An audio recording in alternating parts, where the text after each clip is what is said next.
Good day, family. Good day, tribe, Dream Nation. Hey, I wanted to share something with each and every one of you all because this question gets asked to me a lot, and I'm hoping that this can have some impact on you, on your day, on your family, on your community, the same way that it's had impact on me when I really started to recognize it. So the question that I'm often asked is, what are my keys to success? What are the things that I continuously do every single day to make sure that I show up and that I'm the best version of me and that I win in anything that I put my mind to?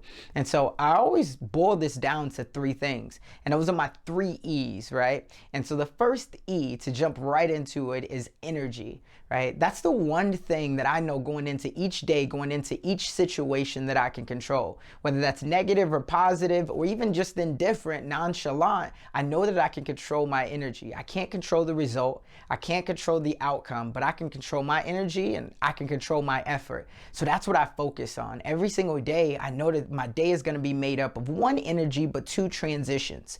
So what are transitions? Think about it. When you first get up in the morning, you're groggy-eyed, whatever it is, right? You don't want to get out of bed. Maybe you are excited to get out of bed, but understand the moment that you get out of bed, it's a transition to doing something else. It's a transition to drinking a glass of water to be able to get your energy in the right place. It's a transition to getting into the shower. It's a transition to brushing your teeth. It's a transition to going to wake your kids or your younger brothers and sisters up. There's different transitions, and even from there, right, it's a transition to how am I going to show up? I got to cook this food. Is it, oh my God, I got to cook breakfast? Or is it like, yo, this is an opportunity that I get to spend with my family right now because we don't know what the rest of the afternoon brings. We don't know what tomorrow brings. This could be that last breakfast that we have. So let me make sure that I'm present, and let me make sure that I have positive energy, that I'm going to inflict that around everybody who's in contact with me, because they're going to take that and then inflict it into other people, and becomes a compound effect. So that number one thing is I'm focused always on my energy.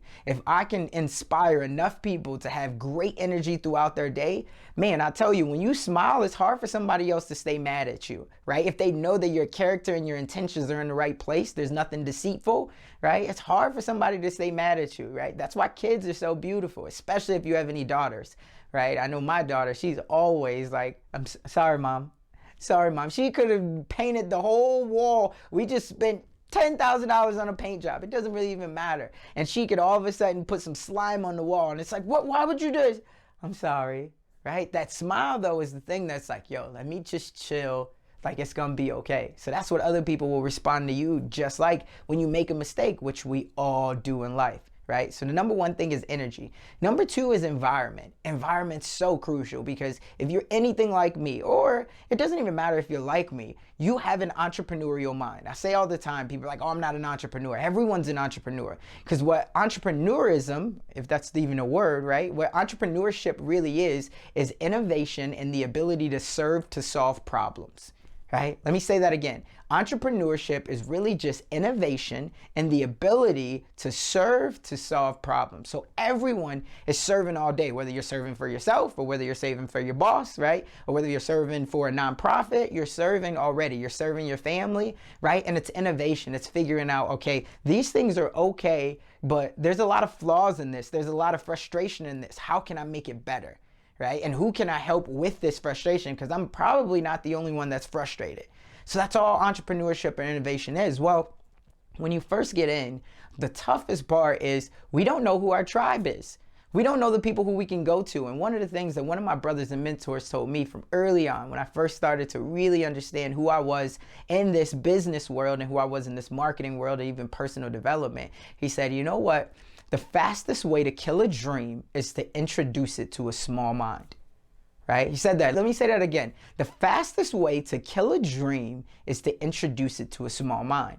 So that's the thing. Like, we have to make sure that we have our tribe around us. We have to make sure that we're connecting with the people who are like-minded. And a lot of the times you're going to find those people when you take risk and get out of your comfort zone. Why? Is because those people really understand it because they took the same risk or they're taking the same risk. So they're right on the same level as you. They want that accountability. They want you to be a resource for them. So environment is very important, right? And a lot of the times if you're coming out of a negative environment, something that I always tell people whenever they're going through something and they have to take a risk to be able to get uncomfortable and get something that they've never had, is it's very tough let me say this, it is very tough to heal in the same environment that makes you sick. It just is. You think about it, if you're trying to stop smoking cigarettes, if you're trying to stop eating unhealthy, right? And every time you come home, there's McDonald's on the counter or there's a pack of cigarettes that's in your drawer. You're gonna see those things every single day. And it's hard to be able to block those things out of your mind because the people around you are making them seem cool. And we all love to be connected. We all love to have our tribe at the end of the day. So environment's very important. I'm always watching who is in my circle, right? I'm always watching who are the people that are forcing me to level up, whether that's directly or indirectly. I'm always watching that. And those are the people who I continuously want to surround myself with, because that allows me to be able to give back to my family and challenge them the same way. And at the end of the day, we know that it's all love. We can all appreciate tough love. And environment is so crucial in that.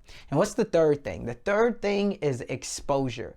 Exposure is so critical because I always think back to when I was a young kid, the thing that kept me alive, even now, I mean, you're in different social media platforms, you're in different networking groups or whatever it is. Think about when you hear somebody that's doing something that you never even, one, heard about, but two, you never knew was even possible, right? Amazon, people are making 6 figures off of just being an influencer. People are making millions of dollars a year off of just having a podcast. You're like, what? Like, how did you do that?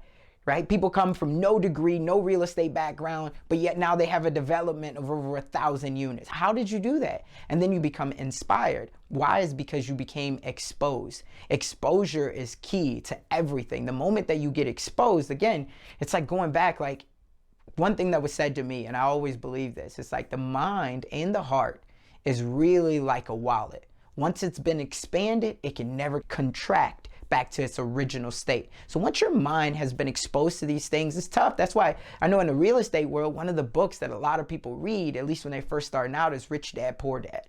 And that's a book that exposes you to a different way of thinking. And you have to be willing to, one, be open-minded to be exposed to those things, but two, do your due diligence. Not just on, oh man, it can't work, but two, like, who are the people who have made this work? How can I seek out more information that they have to provide?